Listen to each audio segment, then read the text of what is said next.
May mga pangyayaring hindi natin agad maintindihan. Biglang nawala ang trabaho, nasira ang relasyon, minsan hindi na tayo mapakali kahit maayos naman ang lahat. Pero paano kung hindi lang ito basta malas? Paano kung ito ay babala mula sa Diyos? Baka may bagay kang ginagawa na ikinasasama ng loob niya, o baka may panganib na hindi mo pa nakikita. Kapag nakita mo ang 5 sinyalis na ito, huwag mong ipagkibit balikat dahil sa katahimikan ng paligid, baka doon siya sumisigaw. Ito na ang palatandaan, binabalaan ka na ng Diyos. Number 1. Bigla ang pagkawala ng kapayapaan. Kapag tahimik ang paligid, pero ang loob mo ay parang may bagyong hindi matahimik, huwag mong baliwalain. Ang ganitong klaseng kaguluhan sa kalooban ay hindi laging galing sa labas. Hindi ito laging dahil sa ingay ng mundo o gulo ng paligid. Minsan, ito ay direktang paalala mula sa Diyos na may mali sa direksyon mo o may dapat kang pansinin na matagal mo nang iniiwasan. Kapayapaan ang isa sa mga pinakatapat na paraan ng Diyos para kausapin ka. Hindi niya kailangang bumaba mula sa langit para isigaw sa iyo ang babala. Minsan, sapat na ang isang gabi ng pagkabalisa, ang isang araw ng kawalan ng gana, o ang mga oras na parang wala kang tiwala kahit sa sarili mong desisyon. Ito ang mga sandaling tahimik ang mundo, pero magulo ang loob mo. Hindi dahil sa ingay, kundi dahil may tinig na gustong marinig. At ang tanong, pinakikinggan mo ba? May mga pagkakataon na lahat ng bagay sa labas ay mukhang ayos, pero sa loob mo, may kalampag. Hindi mo maintindihan kung bakit hindi ka mapakali. Hindi mo maipaliwanag kung bakit parang may mali kahit walang nangyayaring masama. Parang may kulang, parang may mali, parang may dapat kang itigil o simulan. Dito mo mararamdaman ang hindi matatawarang udyok ng Diyos. Hindi ito palaging dumadaan sa ingay. Hindi ito laging dumadaan sa trahedya. Minsan, dumarating ito sa anyo ng paggalito, ng kaba na hindi mo alam kung saan galing, ng tanong na paulit-ulit na bumabalik sa isipan mo sa gitna ng katahimikan.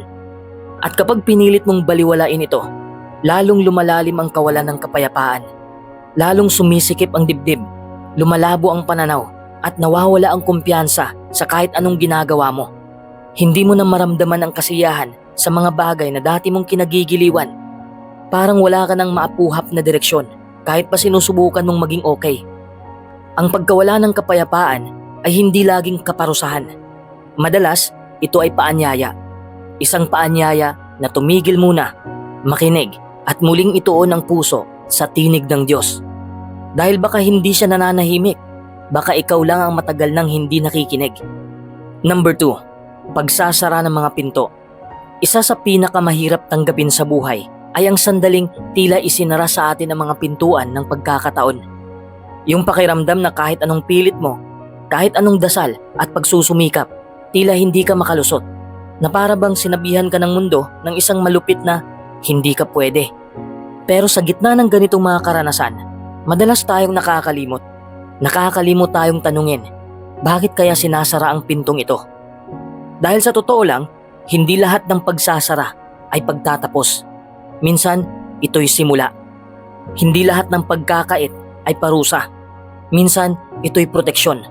At hindi lahat ng hindi natuloy ay kabiguan. Minsan, ito'y pagliligtas. Kapag paulit-ulit na hindi umaayon ang mga bagay sa gusto mo, maaaring hindi dahil kulang ka, hindi dahil hindi ka karapat-dapat, kundi dahil may tinutuwid sa iyo ang Diyos, hindi lang ang landas mo, kundi pati ang puso mo. Dahil baka masyado mo nang minahal ang direksyong hindi naman para sa iyo. Baka masyado mong pinilit ang planong hindi nakaayon sa kanyang mas mataas na layunin. Ang pagsasara ng pinto ay isa sa mga pinakatahimik ngunit pinakamalinaw na paraan ng Diyos para sabihin sa iyo, anak, hindi dyan, hindi ngayon, hindi yan ang para sa iyo. Hindi niya kailangang sumigaw, hindi niya kailangang ipahiya ka. Isasara niya lang ang daan, dahan-dahan, tahimik pero sapat para mapaisip ka. At dito ka hahamunin, sa pagitan ng kagustuhan mong puwersahin ang pintuan at ng pagtitiwala mong may mas mainam na landas sa likod ng hindi mo pa nakikita. Sa pagitan ng pagkadismaya at ng pananampalatayang may mas malawak siyang plano kaysa sa iniisip mo. Kaya kapag ang mga pintuan sa buhay mo ay nagsisimulang magsara, huwag mong isipin na inabandona ka. Baka ang totoo, iniingatan ka. Huwag mong isipin na tinanggihan ka. Baka ang totoo, itinutulak ka palayo sa kapahamakan. At huwag mong isipin na wala kang halaga. Baka ang totoo, sobrang halaga mo kaya ayaw kang hayaang manatili sa direksyong hindi ka uunlad. Ang pintong sinara ng Diyos ay hindi mo kailangang pilitin. Ang mahalaga, matuto kang lumingon sa paligid dahil baka habang abala kang kumakatok sa pintong hindi bumubukas, may panibagong daan ang ibinubukas para sa'yo. Isang daang mas payapa, mas ligtas at higit sa lahat, mas ayon sa plano niya. Number 3, paglala ng konsensya. Tahimik ang paligid pero ang isip mo hindi mapakali. Wala namang nagsasalita pero may bumubulong sa'yo. Hindi ito boses na maririnig ng iba, kundi isang pakiramdam na paulit-ulit na bumabalik. Isang kirot na hindi kayang patahimikin ng musika, ng trabaho o kahit ng panandaliang aliw. Kapag tulog na ang lahat, ito ang gumigising sa'yo. Kapag ikaw na lang ang mag-isa, ito ang nagiging kasama mo. Ito ang konsensya. Isa ito sa pinakamatinding paraan ng Diyos para magsalita. Tahimik pero matalim. Maliit pero malalim. Hindi ito sumisigaw pero kaya nitong lamunin ang buong katahimikan. Kapag patuloy mong ipinagwawalang bahala ang katotohanan, dito ito nagsisimulang umalingaw-ngaw. Hindi ito basta bumabagabag, kundi bumabasag. At habang pinipilit mong iwasan, mas lalo itong lumalalim. Habang iniistatwa mo ang sarili mong damdamin, mas lalo nitong dinidiin ang realidad na may mali, may kulang, may kailangang harapin. Hindi ito para saktan ka, kundi para gisingin ka. Kasi kapag ang puso mo ay nagsimulang manahimik sa harap ng mali, unti-unti kang magiging manhid. At yan ang delikado. Dahil kapag hindi mo naririnig ang konsensya mo, baka hindi mo na rin marinig ang Diyos. Ang patuloy na kirot sa kalooban ay hindi parusa, kundi paalala. Isa itong liwanag sa dilim. Hindi para ikaw ay mahirapan, kundi para hindi ka tuluyang maligaw. Kaya kung nararamdaman mo ito ngayon, huwag mong takasan. Huwag mo ring sumbatan ang sarili mo. Ang mas mabigat kaysa sa pagkakamali ay ang tumangging itama ito. Dahil minsan, ang pinakatahimik na bahagi ng buhay mo, ang pinakamaingay sa paningin ng langit. Number 4, pagkakahiwalay o isolation. May mga panahon sa buhay mo na parang bigla ka na lang naiiba. Yung mga taong dati mong kaklose, unti-unting lumalayo. Yung mga usapan na dati mong kasama, biglang hindi ka na isinasali. Yung mga planong pinagsaluhan yung gawin, biglang hindi ka na bahagi. At ang masakit pa, hindi mo alam kung bakit. Wala ka namang ginawang masama, wala ka namang sinabing nakasasakit. Pero heto ka, mag-isa. Tahimik ang paligid, pero maingay ang tanong sa isip mo. Bakit ako iniwan? Ito ang uri ng pag-iisa na hindi mo pinili, pero biglang dumating. At sa una, iisipin mong parusa ito. Parusa sa pagkukulang. Parusa sa mga maling desisyon. Parusa dahil hindi ka sapat.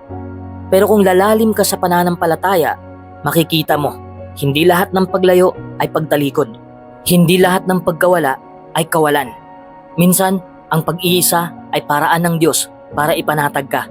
Para tanggalin ang ingay ng mundo. Para mas marinig mo ang tinig niya. Sa gitna ng isolation, tinuturuan ka ng Diyos na tumingin sa loob. Hindi para makita kung gaano ka kahina, kundi para ipaalala kung gaano siya kalakas. Hindi para madama mo ang lungkot, kundi para mas maranasan mo ang kanyang presensya. Kasi sa katahimikan, doon siya madalas magsalita. Kapag ikaw ay inihiwalay, huwag mo agad isipin na wala ka ng halaga. Baka ang totoo, inilalayo ka niya sa mga bagay o taong hindi na karapat-dapat sa susunod mong yugto. Baka pinapalaya ka niya sa mga bagay na unti-unti nang sumisira sa'yo. Isolation is not rejection. It is preparation. At habang naroon ka sa gitna ng katahimikan, sa pagitan ng sakit at pagkalito, may binubuo sa'yo, may binabago, may nililinis. Dahil ang tunay na pagpapala ay hindi agad ibinibigay sa gitna ng kaguluhan, kundi sa kalmadong pagtanggap ng mga hindi mo maintindihan. Kaya kung nararamdaman mong mag-isa ka na, huwag kang matakot. Huwag mong sukuan ang sarili mo. Baka sa pag-iisa mo ngayon, doon ka niya itinatayo para sa bagay na mas malaki kaysa sa lahat ng iniwan sa'yo. Number 5, paulit-ulit na mensahe o tema. Isa sa mga pinakamakapangyarihang paraan ng babala mula sa Diyos ay ang paulit-ulit na mensahe na hindi mo matakasan. Hindi ito sigaw mula sa langit. Hindi ito lindol o kidlat. Pero para itong bulong na laging sumusunod sa'yo. Ang mensaheng ito ay parang echo sa loob ng puso mo. Hindi mo siya laging pinapansin sa simula, pero habang tumatagal, lalo siyang lumalakas. Habang inuulit-ulit ito ng Diyos, para bang may hinuhukay siya sa puso mo. Ang mga ganitong mensahe ay hindi nanggagaling sa labas lang. Pakiramdam mo, pati isip mo ay hindi ka na tinatantanan. Kahit gusto mong iwasan, bumabalik ito. Kapag ganito na ang nararamdaman mo, hindi ito basta paranoia. Hindi ito guni-guni lang. Ito ay posibleng babala mula sa Diyos.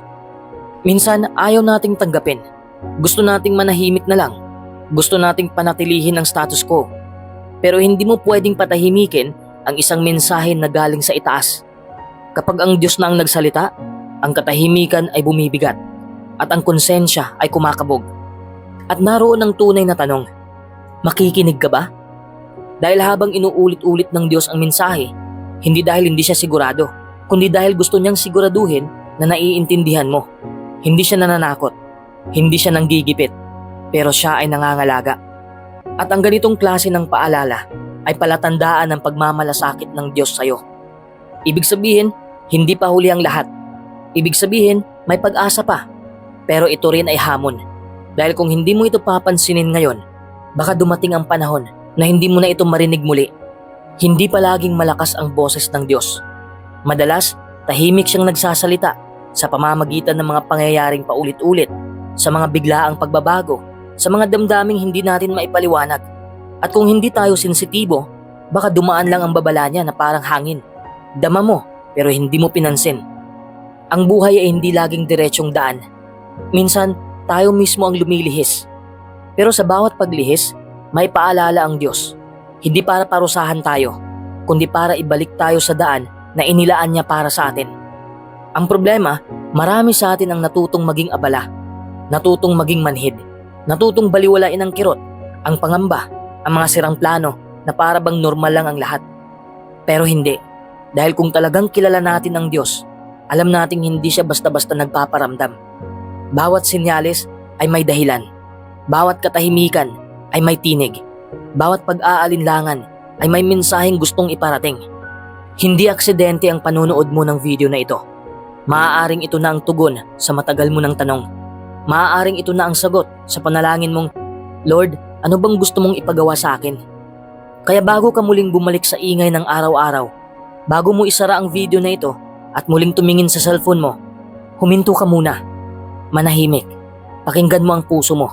Tanungin mo ang sarili mo, anong bahagi ng buhay ko ang patuloy na kinakatok ng Diyos? Kasi totoo ito, hindi siya kailanman titigil hanggat hindi mo naririnig.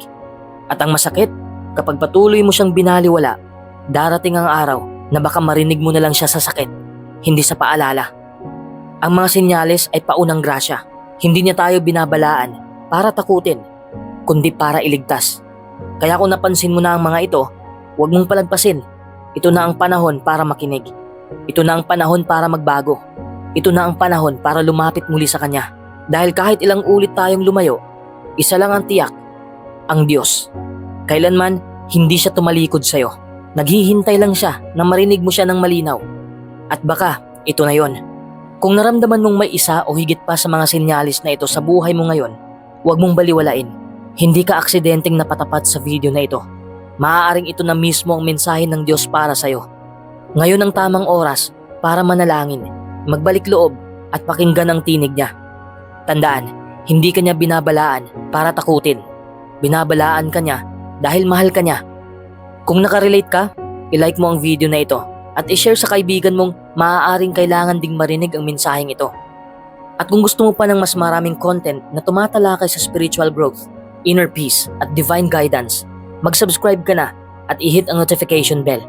Baka sa susunod, ang video na ito na ang sagot sa panalangin mo. Hanggang sa muli, mag-ingat ka at huwag mong kalimutang makinig sa tinig ng Diyos.